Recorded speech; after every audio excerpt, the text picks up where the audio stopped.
Well, hi everybody. I want to talk to you about something today that's very important, and it seems to be a concern among people.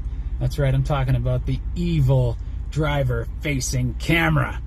So sit back, hit that subscribe button, and I'll tell you a story. My name is Kevin. I'm a solo OTR driver for CRETE Carrier, and this is the joy of trucking. We have on the windshield there a camera, and the camera faces forward and the camera faces inward. So it's got two cameras, and it records a very little bit of video, okay? When I joined CRETE, the recruiter told me I'd get a camera facing me for the first 60 days.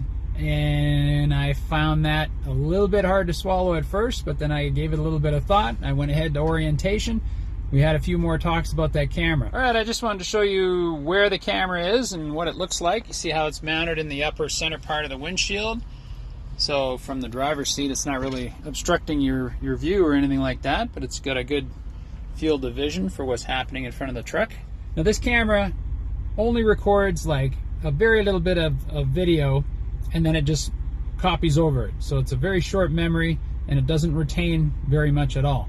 And what happens is when there's an incident, an inertia incident, it will take the last 10 seconds and the next 10 seconds of video and send it off to the company along with data about the truck, like the speed, RPMs, braking pressure, temperature, other factors, whatever.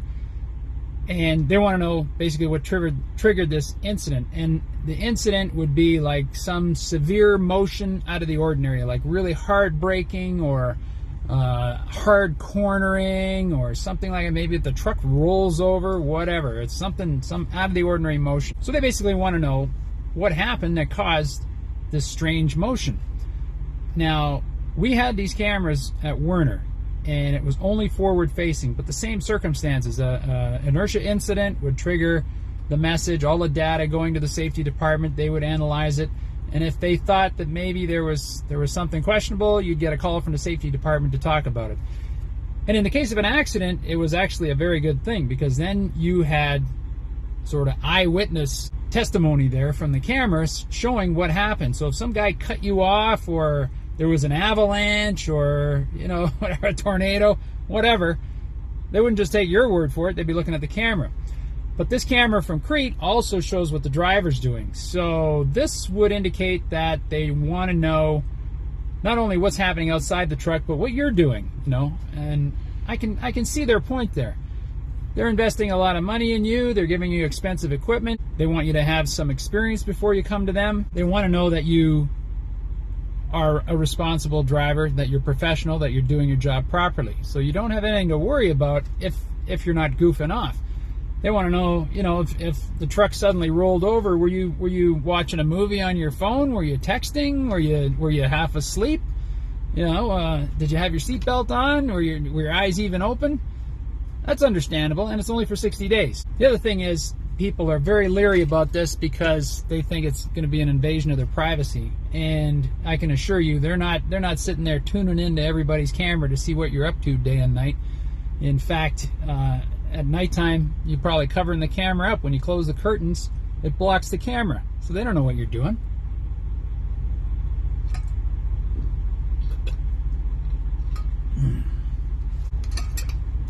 Hey, look at that. I found my pen. All right. So, what happened to me now? I have completed 60 days with CRETE on the road. And what happens after 60 days? They remove that camera. So I called the safety department yesterday just to get the story straight, because I still had some questions about the camera. It wasn't really answered. For instance, in orientation, one out of the 4 or 5 guys in our class did not have to get one of these cameras. Now, he was returning to the company. He'd driven for them before. He left for a short while, and he had an impeccable driving record. So I think that was all in his favor. I only have a year's experience. My record's clean, but I did have a traffic ticket like 4 years ago before I was a truck driver, so maybe those 2 points were factored in. So I called the safety department yesterday, and I asked what the criteria is for deciding who gets a camera and who doesn't. And the person explained it was, it had to do with your history, it had to do with your record, considering how much of a risk you are. I said, so is there a document that outlines the actual criteria? She said, no. It is absolutely up to the discretion of the vice president in charge of safety. So this one guy decides who gets a camera and who doesn't. Okay. I did have one incident during this 60-day period that warranted a call from the safety department. Now you got to realize too, with Werner, all the data is sent directly to the safety department and they determine if there's cause for some action or whatever. With CRETE, the data actually goes to a third party who examines all the data and decides if it's worth the safety department even being notified of it. It might be that a bird hit the windshield or you know, there was a gust of wind or whatever that triggered the inertia event. But in this case, it was a hard braking incident. So I got a call a couple of days later and somebody in safety said, well, we got this thing happened. There was an incident with your truck. And I knew it was coming, because if you look at the camera, there's a little green light underneath that indicates that it's operating and that, you know, everything's working the way it should and it's in standby mode or whatever. But right after this incident, I looked at the camera and the red lights were flashing, so I knew it had recorded it. So when I got the call, I was kind of anticipating it. And they basically what happened was somebody in front of me hit their brakes really hard, and I reacted right away and hit my brakes really hard. So that was enough of an incident that it triggered the camera. Well, the person in safety said, okay, we have the data and everything. Looks like you just, you know, you avoided a collision by hitting your brakes really hard. The person in front of you braked. So all we could say is, you know, try and keep a safe distance between you and the person in front of you. It should be at least 4 seconds. You know, no matter what the speed, just leave a 4-second gap, and then you have a little more reaction time, and it's a lot safer. And I agreed that's a good practice, and I would assure them that I would do that in the future. So that was the only thing. So I can't say, you know, that it was a bad experience. They basically told me that, you know, I could have handled the situation in a slightly safer manner by being more prepared, which is true.